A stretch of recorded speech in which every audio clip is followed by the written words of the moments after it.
संत सूरदास भक्ति काल की सगुण धारा के कृष्ण भक्त कवियों में अग्रणीय हैं।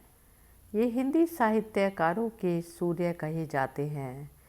श्री कृष्ण की भक्ति की जो धारा सूरदास ने प्रवाहित की, उसने जन जन के हृदय में माधुर्य का संचार किया। ये वात्सल्य एवं श्रृंगार के सम्राट कहे जाते हैं। भले ही ये नेत्रहीन रहे, किंतु इनकी काव्य प्रतिभा विलक्षण थी। पुष्टि मार्ग में दीक्षित सूरदास अष्टछाप के कवि थे और वल्लभाचार्य जी के शिष्य थे। श्री कृष्ण को जन जन के हृदय में प्रतिष्ठित करने का श्रेय सूरदास जी को ही दिया जाता है। ये ब्रज भाषा के सर्वश्रेष्ठ कवि माने जाते हैं। उनके संबंध में कही गई यह उक्ति उनकी महानता को प्रतिपादित करती है। सूर सूर तुलसी रसी, उड़गन के सवदास, अब के कवि खद्योत सम, जह तह करत प्रकाश। अर्थात सूरदास हिंदी साहित्य गगन के चमकते हुए सूर्य हैं, तो तुलसी चंद्रमा हैं तथा केशवदास तारे की तरह हैं। इनकी तुलना में आज के कवि तो जगन की इस तरह इधर उधर जब तक चमकते दिखाई पड़ते हैं। कवि सूरदास जी का जन्म 1534 में आगरा के समीप रुनकता ग्राम में हुआ था। महाप्रभु वल्लभाचार्य जी ने इन्हें दीक्षा प्रदान की और गोवर्धन स्थित श्रीनाथ जी के मंदिर में इनको कीर्तन करने के लिए नियुक्त कर दिया गया। सूर नित्य नया पद बनाकर और एक तारे पर गाकर भगवान की स्तुति करते थे। सूरदास मथुरा के गौघाट पर रहते थे। पहले तो वे विनय के पद गाया करते थे, बाद में वल्लभाचार्य जी के संपर्क में आने पर कृष्ण लीला का गान करने लगे। वल्लभाचार्य के पुत्र विट्ठलनाथ ने अष्टछाप की स्थापना की, जिसमें सूरदास को स्थापित किया गया। सूर के अंधत्व को लेकर इस प्रकार का विवाद है। कुछ विद्वान इन्हें जन्म से अंधा मानते हैं और कुछ कहते हैं सूरदास के श्री कृष्ण की लीलाओं का जो सूक्ष्म अंकन किया है और रूप रंग की जो कल्पनाएं की हैं, उसके आधार पर उनका जन्म से अंधा होना असंभव सा प्रतीत होता है। सूरदास की मृत्यु मथुरा के निकट पारसोली नामक ग्राम में 1640 के आसपास हुई। सूरदास द्वारा रचित ग्रंथ हैं सूरसागर, सूर सारवली और साहित्य लहरी। सूरसागर के वर्ण्य विषय का आधार है श्रीमद् भागवत। भक्ति को भव्य एवं उदात्त रूप में चित्रित करते हुए समय श्रृंगार और माधुर्य का जैसा वर्णन सूर ने अपने सूरसागर में ब्रज भाषा में किया है, वैसा उनसे पूर्व किसी लोक भाषा में नहीं हुआ। विद्वानों ने इस ग्रंथ को विवादास्पद माना है, तथापि रचना शैली, विषय वस्तु, भाषा, भाव सभी दृष्टियों से यह सूरदास की प्रमाणिक रचना है। इसमें 1107 छंद हैं। इस ग्रंथ में सूरदास के इष्टकूट पद संकलित हैं, जिनकी संख्या 118 है। रीति शास्त्र का विवेचन भी इन पदों में मिलता है। विशेष रूप से नायिका भेद और अलंकार निरूपण इस ग्रंथ की विषय वस्तु है। कहीं कहीं श्री कृष्ण की बाल लीला से संबंधित पद भी इसमें हैं। महाभारत के कुछ प्रसंग भी साहित्य लहरी में वर्णित हैं। सूर की विषय वस्तु में मौलिकता है, शैली में कलात्मकता एवं प्रौढ़ता है। उनकी जैसी साफ ब्रजभाषा का प्रयोग बाद में भी हिंदी का कोई कवि नहीं कर सका। अतः ये ब्रजभाषा के सर्वश्रेष्ठ कवि कहे जा सकते हैं। राधा कृष्ण के प्रेम के, कृष्ण की बाल लीलाओं का तथा गोपियों की विरह वेदना का हृदय स्पर्शी एवं मार्मिक चित्रण करने में सूरदास को पूर्ण सफलता प्राप्त हुई है। सूर का संपूर्ण काव्य गेय है, जिसे विभिन्न राग रागनियों में गाया जा सकता है। वे भक्त शिरोमणि कहे जा सकते हैं तथा उसी परंपरा के कवि हैं जिसमें चंडीदास, विद्यापति, नामदेव आदि कृष्ण भक्त हैं। श्रृंगार और वात्सल्य के तो ये सम्राट ही हैं। अन्य कवियों ने इन विषयों पर जो कुछ लिखा वह सूर की जूठन सा प्रतीत होता है। महाकवि सूरदास के काव्य में वात्सल्य एवं श्रृंगार की प्रधानता है। श्री कृष्ण के बाल सौंदर्य की झांकी तो उनके काव्य में मिलती ही है, साथ ही बाल मनोविज्ञान का सुंदर चित्रण भी सूर साहित्य में उपलब्ध होता है।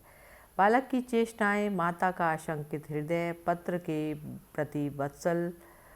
के प्रति वात्सल्य भाव के अनूठे एवं मर्मस्पर्शी वर्णन सूर के काव्य में उपलब्ध होते हैं। इनकी विशेषता को लक्ष्य कर आचार्य रामचंद्र शुक्ल ने लिखा है, बाल सौंदर्य एवं स्वभाव के चित्रण में जितनी सफलता सूर को मिली है उतनी शायद ही किसी और को मिली हो।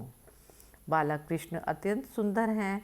धूल से सने हुए बाल कृष्ण घुटनों के बल चलते हैं और मीठी मीठी मधुरवाणी बोलते हैं।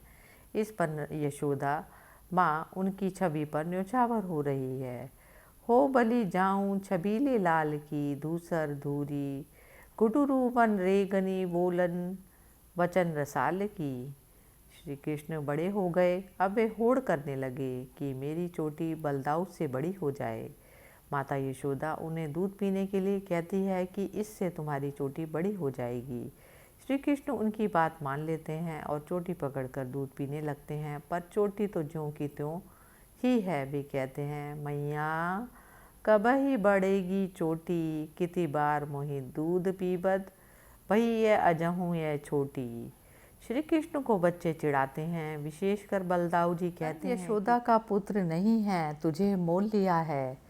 श्री कृष्ण खींच जाते हैं और अपने आक्रोश की अभिव्यक्ति माता यशोदा से इस शब्दों में कहते हैं, मैया मोही दाऊँ बहुत खिजायो, मोसो कहत मोल को लीनो, तू जसुमती कब जायो।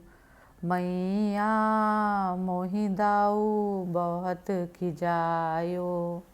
मैया उन्हें विश्वास दिलाती है कि नहीं, तू मेरा ही पुत्र है। तब कहीं जाकर उनका गुस्सा शांत होता है। माता यशोदा को अपने पुत्र का बड़ा ध्यान रहता है, कहीं उसकी नींद खुल ना जाए, अभी अभी तो सोया है। वह उसे पालने में झूला झूलते हुए सुला रही है। यशोदा हरी पालने झुलावई, हलरावे दुलराए मलहावई, जोई सोई कछु गावई, लाल को आउरी निंदरिया काहे, नाक आनी सुबावई। बालक खेल खेल में जीतकर दूसरे को चिढ़ाते हैं। छोटे बड़े का भेद खेल में नहीं होता। देखिए, खेलन में को घुसैया, हरिहारे जीते श्री दामा, बरबस की कत करत रिसैया। इसी प्रसंग में कृष्ण द्वारा माखन चुराने का वर्णन भी सूरदास ने किया है। गोपी उनकी शिकायत करने आती हैं तो श्री कृष्ण अपनी सफाई में इस प्रकार कहते हैं, मैया मैं नहीं माखन खायो, ख्याल परे ये सखा सबई मिली, बरबस मुख लपटायो।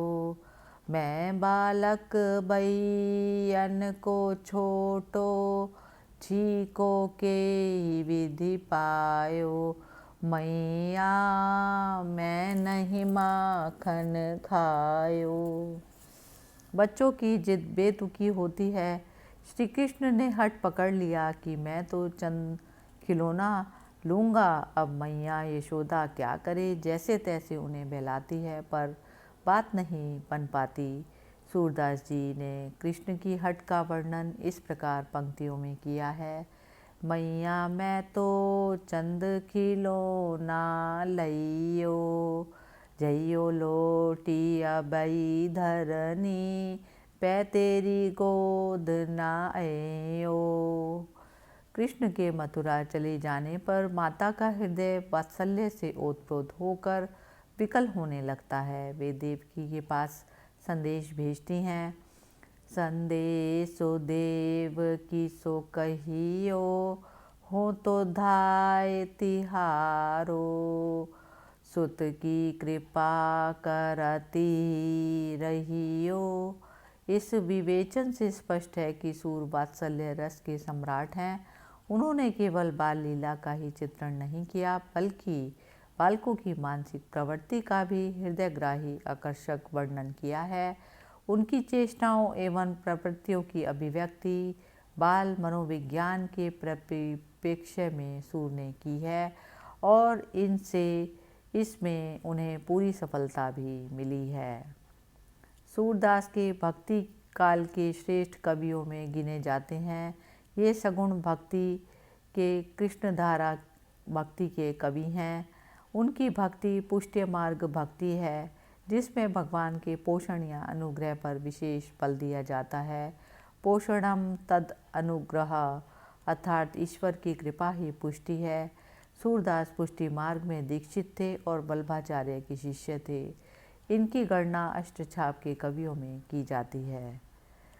सूरदास निर्गुण की अपेक्षा सगुण को महत्व देते हैं। इनकी मान्यता है कि निर्गुण और निराकार ब्रह्म इंद्रियातीत है, जिसकी अनुभूति तो होती है पर अभिव्यक्ति नहीं हो सकती।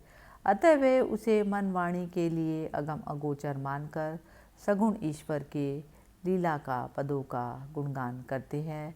अभिगत कति कछुन कहत नावई, जो गूंगे मीठे फल को रस, अंतर्गत की भावई, मन बानी की अगम अगोचर, निरालंब मन चक्रत धावई, सब विधि अगम विचारई, ताते सूर सगुन लीला पद गावई।